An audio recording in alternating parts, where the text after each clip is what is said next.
Today in Unit 5, Lesson 8, we want to talk about a direct variation.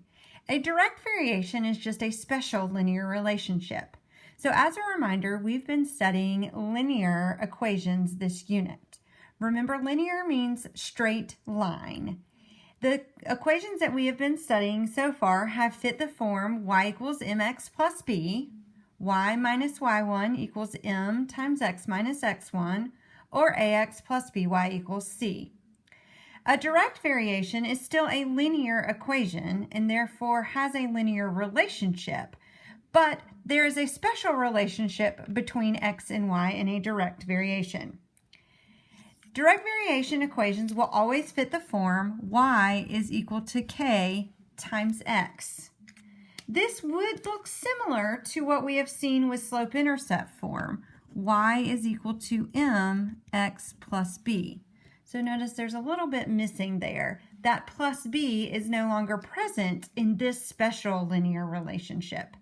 We also have replaced the letter m, which is slope, with the letter k. K stands for the constant of variation.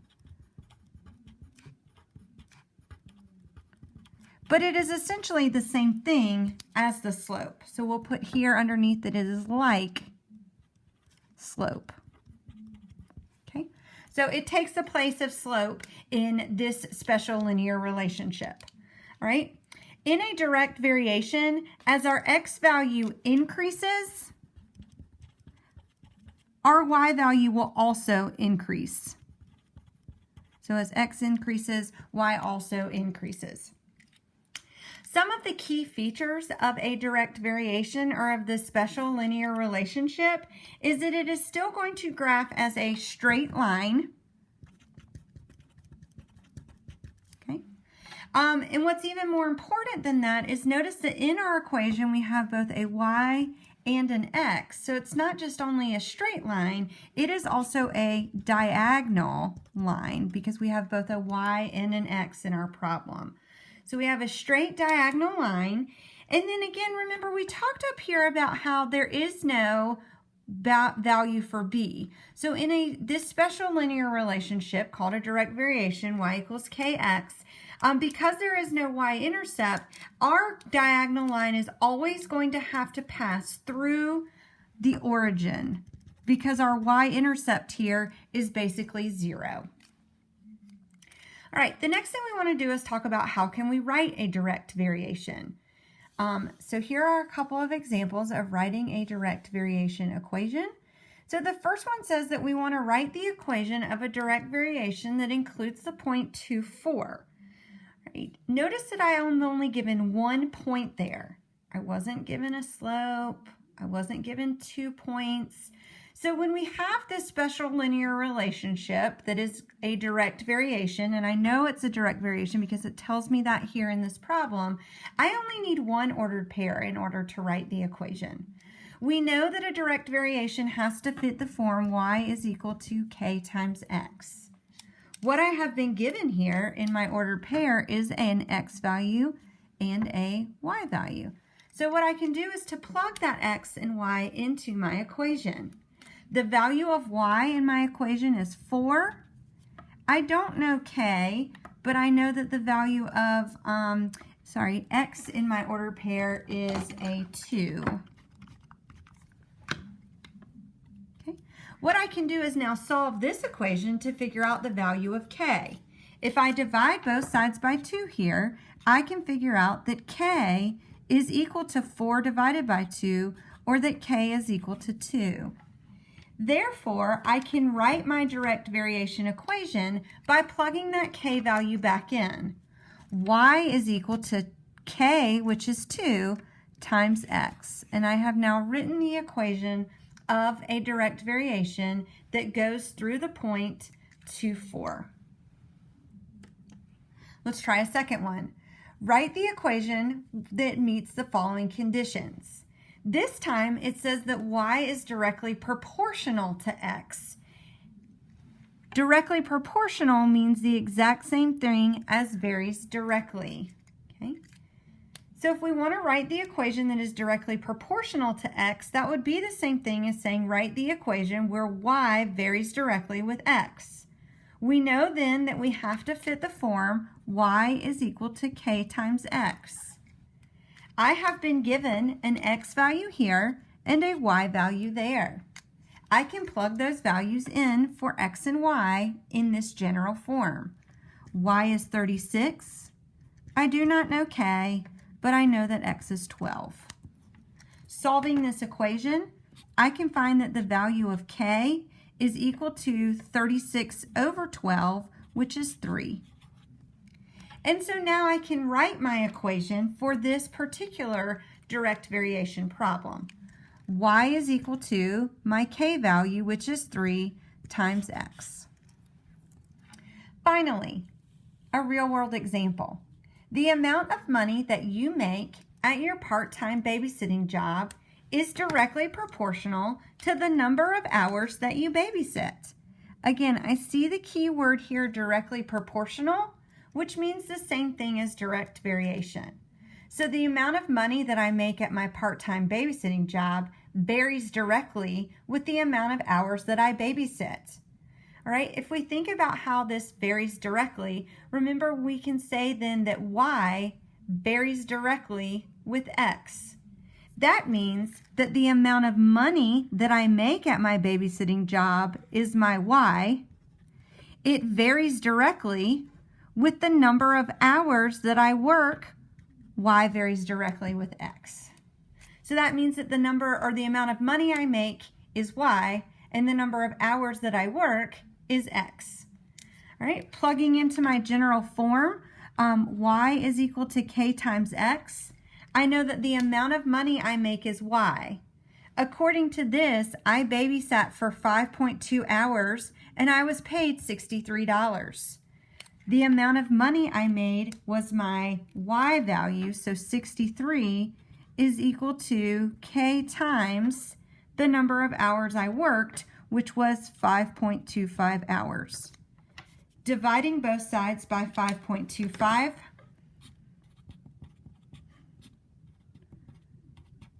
we find that the value of k here is equal to 12. What does that 12 mean?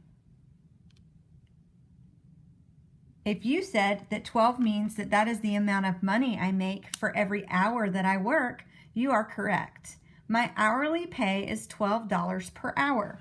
I can now write a direct variation equation to model this. Y is equal to 12 times x.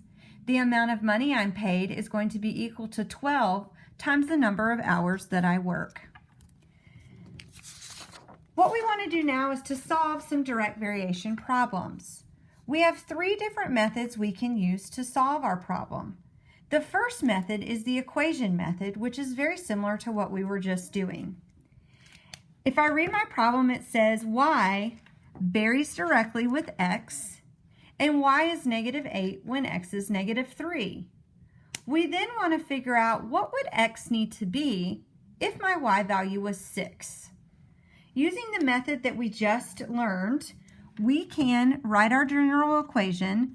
We know that we have a direct variation because it says right here that we vary directly. I am told that y is -8 when x is -3. Plugging that in, -8 is equal to k times -3. If I divide both sides by -3, I figured out that the value of k is equal to 8/3. This means my direct variation equation is going to become y equals 8/3 x.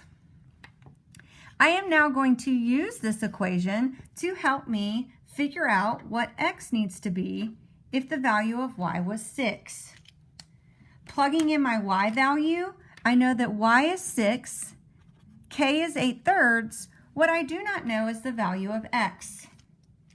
Dividing both sides by 8/3, I am able to figure out that x is equal to 2.25 or 9/4.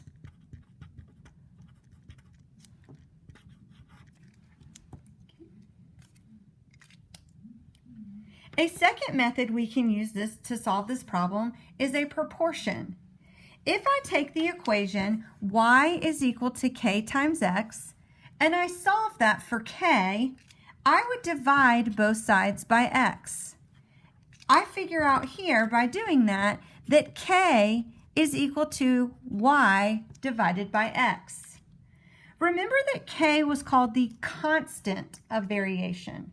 In math, the word constant means that we do not change.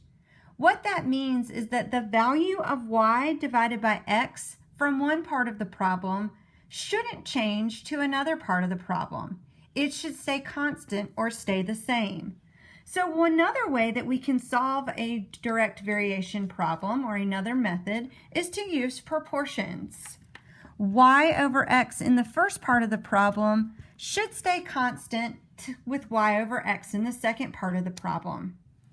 In my problem, I am told that y is -8 when x is -3. I can plug that in here. Y is -8 when x is -3. That relationship should hold or remain constant in the second part of this problem. I'm being asked to find x if I know that y is 6. I am being asked to find x if I know my y value is 6. When I have two fractions equal to each other like this, I have what is called a proportion. We can cross multiply here. -8x is equal to -18. And when we divide both sides by -8, we get that x is equal to negative over negative becomes a positive, and 18 over 8 reduces to 9 over 4. Notice this is the same answer we got when we used the equation method. Our third and final method is to rely on what we've learned about linear equations. We have an ordered pair here. I know that when x is -3, y is -8. So I have an ordered pair. When x is -3, y is -8. If you'll recall from the first part of our notes, we said that a direct variation equation will always pass through the origin. I also know another point on my line then. A direct variation will always go through the point 0, 0. If I've got two ordered pairs, then I can find the slope, or in this case, the value of k. Using my slope formula, y2 minus y1 over x2 minus x1 gives me 8 over 3. Notice this is the same value we found over here for k. I can now use point slope form to help me write the equation.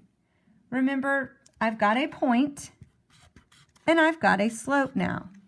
I am going to use the point 0, 0 because 0 is easy to work with. Y equals my slope times x minus 0 plus 0. Distributing that 8/3, y is equal to 8/3 x minus 0 plus 0. The minus 0 and plus 0 cancel out, and I'm left with y is equal to 8/3 x. I can use this equation now to find x when y is 6. So very similar to what I did here, if y is 6 and 6 is equal to 8/3 x, I can divide both sides by 8/3, and I find that x is equal to 9 over 4. 3 different methods to solve the same problem. Right? I'm going to work through these one more time. Let's look at the last example here. I'm going to let you do the one in the middle. At your job, your wages vary directly with the number of hours that you work. Varies directly tells me that I have one of these special linear relationships where my line is going to be diagonal and pass through the origin. I am told that my wages for 5 hours of work are $29.75, and that my wages for, or the question asks me, how much will I make for 30 hours of work? All right, so we're missing how much money we're going to make. Again, remember that y varies directly with x. So my wages vary directly with the number of hours that I work. Wages varies directly with the number of hours. Y varies directly with x. All right.